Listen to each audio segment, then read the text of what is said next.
El primer trimestre la economía argentina se expandió al 6%, en el segundo se va a expandir al 8%. ¿Ahora? Claro. ¿Al 8? ¿Te das cuenta? Digo, son los números que tiene Ramiro Castiñeira. Entonces, dicho esto, rompimos otro mito. Metimos un ajuste en un contexto de credibilidad cero, porque la reputación del país era cero y fue expansivo. Buenas noches a todos. Esperamos que su viernes haya sido tranquilo, porque lo que vamos a ver hoy no lo es. En la Argentina, la palabra deuda tiene un peso simbólico tremendo. Se ha usado como arma política, como escudo de victimización, y hasta como excusa para justificar fracasos económicos. Pero cuando un gobierno liberal entra en escena, esa palabra adquiere otra connotación, se vuelve sinónimo de contradicción. Porque en teoría, un liberal no debería rolear deuda. Un liberal no debería expandir el gasto, ni subir impuestos, ni inventar ministerios de la nada. Sin embargo, la historia reciente muestra que algunos gobiernos autoproclamados liberales han hecho justamente eso, se endeudaron fuerte en dólares, confiando en su imagen internacional, para comprar tiempo, evitar ajustes, y sostener un modelo inviable. Esa asociación entre liberalismo y endeudamiento quedó grabada a fuego en el imaginario colectivo argentino. Tan es así, que ni siquiera cuando esos liberales escriben canciones despejando culpas o repiten como mantra que odiar la deuda es ser liberal, logran despegarse del estigma. Y no hablamos del siglo pasado. Para nuestra generación, el caso más obvio fue el gobierno de Mauricio Macri. Ese préstamo récord de 57.000 millones de dólares con el Fondo Monetario, de los cuales llegaron 45, todavía hoy es usado como misil retórico por el kirchnerismo. Lo sacan a relucir cada vez que quieren desacreditar a la oposición o justificar los números rojos de la era Alberto. Todo el mundo me dice, loco, ¿cómo hiciste para hacer un ajuste que sea expansivo? Semejante ajuste y que sea expansivo. Y la tercera dimensión es que si vos haces semejante ajuste, tu popularidad se tiene que destrozar. Y popularidad, digamos, está constante. Tuvo un pico en enero porque la gente se pone más bullish en enero y después bajó y, digamos, está en torno al promedio. Está más o menos 3 respecto al promedio. Entonces, ¿por qué, digamos, estamos con niveles de popularidad tan altos? Porque hacer el ajuste es absolutamente popular, porque se lo cargamos al Estado, no a la gente. Por eso sacamos 10 millones de personas de la pobreza. El nuevo desembolso de 12.000 millones por parte del FMI para liberar el cepo encendió las alarmas. Otra vez deuda, otra vez el mismo libreto, dicen los críticos. Y para peor, las últimas subas de tasas no hicieron más que alimentar ese fuego. Yo puedo creer que Milei es uno de los peores errores que le pasó a Argentina. Pero si vamos a discutir con seriedad, primero hay que poner los datos sobre la mesa. Porque antes de gritar nos estamos endeudando otra vez, hay que entender cómo, por qué y para qué se está tomando deuda. Y en medio de este embrollo político y económico, ¿qué mejor que una pausa? Un respiro. Milei asegura que heredó una economía con un déficit fiscal del 5% del PBI y otro cuasi fiscal del 10%, producto del festival de pasivos que dejó el Banco Central. Los defensores del gobierno aseguran que ambos déficits ya fueron corregidos. Pero la oposición no se lo cree. Y cada tanto aparece la acusación de contabilidad creativa. Según esta teoría, el superávit que muestra el gobierno es un truco de magia, y la deuda real está escondida debajo de la alfombra. El problema es que cuando estos dos mundos colisionan, el debate se vuelve un diálogo de sordos. Cada lado repite su relato sin entender el del otro. Y claro, salen chispas. Porque detrás de esta discusión no hay solo ideología. También hay diferencias técnicas en cómo se mide y se interpreta la deuda pública.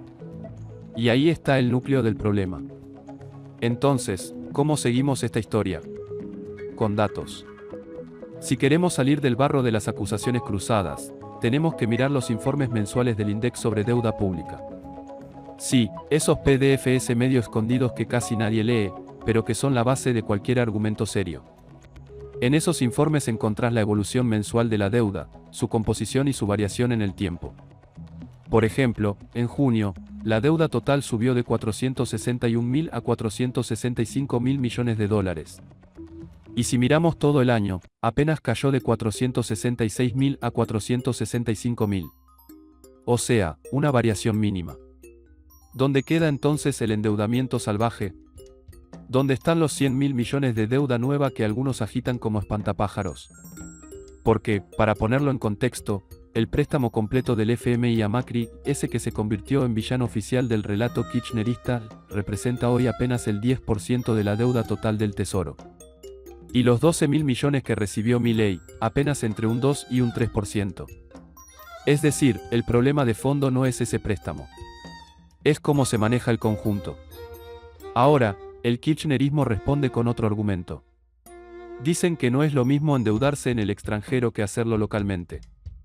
Que a los acreedores internos se los puede reperfilar, recalibrar o directamente defaultear, mientras que a los externos no, y en vez de decirlo así, lo visten con frases como soberanía económica o condicionamientos del FMI. Pero lo cierto es que Argentina ha ignorado las condiciones del fondo tantas veces como ha necesitado hacerlo. Y esas condiciones, en la práctica, no son otra cosa que lo que haría cualquier prestamista responsable: exigirte que ordenes tus cuentas y no emitas billetes como si fueran confites. Si uno observa el gráfico de evolución mensual de la deuda, lo que se ve es un crecimiento acumulado de 23.000 millones de dólares en los últimos 12 meses. Y si ampliamos la mirada hasta el mes anterior a la asunción de Milei, el aumento total es de 40.000 millones. Eso suena mucho. Pero hay una trampa: esa deuda está expresada en dólares. Entonces, cuando hay una devaluación, como la de diciembre, la deuda en pesos se achica al traducirse al dólar. Por eso, la deuda bruta cayó de 423.000 millones a 368.000 de un mes al otro. Fue un licuado forzoso, cortesía del tipo de cambio. Pero esa espada tiene doble filo. Porque si el dólar se queda quieto y la inflación se dispara como pasó en 2024, con una inflación del 117% y una devaluación de apenas 26%, entonces la deuda medida en dólares vuelve a subir. Y más aún si parte de esa deuda paga intereses ajustados por inflación. Es decir, si tu deuda está en pesos pero atada al IPC, cada punto de inflación la infla. Por eso, durante 2024 la deuda volvió a crecer. Pero no por tomar préstamos nuevos, sino por los propios mecanismos de ajuste indexado. Y si te estás preguntando qué pasó con los 12.000 millones del FMI, bueno, ahí están. En el gráfico se ven en el salto de marzo a abril, pero no aumentaron la deuda total porque se usaron para cancelar otra deuda, la que el Tesoro tenía con el Banco Central. Fue un pase de manos. No se gastó en obra pública ni en subsidios, se usó para recomponer reservas. Un movimiento contable, sí, pero necesario. Y ya que estamos hablando del Banco Central, entremos de lleno en esa otra mitad del tablero.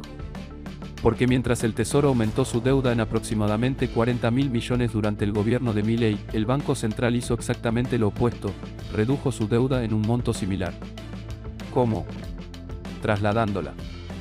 Es decir, el Estado no se endeudó más, simplemente cambió de bolsillo. Entre mayo y julio de 2024, como parte de la llamada fase 2 del programa de estabilización, el Tesoro comenzó a absorber los pasivos remunerados del Central. Eso significa que los famosos pases pasivos, instrumentos por los cuales el Central pagaba intereses para absorber pesos del mercado, fueron canjeados por LECAPS y LEFIS, es decir, por instrumentos del Tesoro. Si vamos a los números fríos, los pases pasaron de 35 billones en mayo de 2024 a 0 en julio. Literalmente, desaparecieron. Y si uno se remonta a noviembre del 2023, los pasivos del Banco Central rondaban los 25 billones de pesos, que a la cotización de entonces equivalían a unos 70.000 millones de dólares. Todo ese peso muerto fue primero licuado, porque la tasa estaba por debajo de la inflación, y luego migrado al Tesoro. Es un movimiento que puede parecer maquillaje contable, pero tiene una lógica económica concreta: centralizar el control de la deuda y darle coherencia a la política fiscal y monetaria. Menos dispersión, más gobernabilidad. ¿Eso significa que no hay más deuda? No. Significa que la deuda no ha crecido en términos netos. Lo que antes debía el Banco Central, ahora lo debe el Tesoro. Pero como este último tiene superávit primario y financiero, es decir, gana más de lo que gasta, incluso contando los intereses, tiene con qué hacerle frente. Durante 2024 se acumularon alrededor de 10 billones de pesos de superávit. Y todo indica que en 2025 el escenario será similar. Por eso, no tiene lógica afirmar que Argentina se está endeudando peligrosamente. Un país que no necesita financiamiento externo para pagar sus cuentas no está caminando hacia el abismo, al menos no por esa vía. Más aún, Si la economía logra crecer un 4% o 5% este año, y la deuda total se mantiene estable, como hasta ahora, entonces el ratio deuda/PBI va a caer. Y eso mejora automáticamente la percepción de la capacidad de repago del país ante los mercados. Es decir, cuanto más crezcas sin endeudarte, más confiable pareces. Por eso, incluso si se sigue refinanciando deuda vieja, mientras no se agregue más peso neto a la mochila, el camino es sostenible. No estamos hablando de un festival de bonos ni de préstamos a 100 años. Estamos hablando de ordenar el desastre que dejaron gobiernos anteriores sin tener que prender la maquinita del central. Y esto nos lleva al cierre del argumento principal, el único desembolso que puede considerarse deuda nueva, los 12.000 millones del FMI, o bien siguen descansando en las reservas del Banco Central o fueron utilizados para cancelar pasivos internos. No se fugaron, no se licuaron en gasto corriente, no se convirtieron en obra electoral. Se usaron para evitar que el barco se hunda. ¿Es ideal? No. ¿Es trampa? Tampoco. Es una maniobra común en países que están tratando de reordenar sus cuentas después de años de descontrol. Y mientras eso se haga sin disparar el déficit y sin hipotecar el futuro con intereses impagables, hay razones para estar menos paranoico.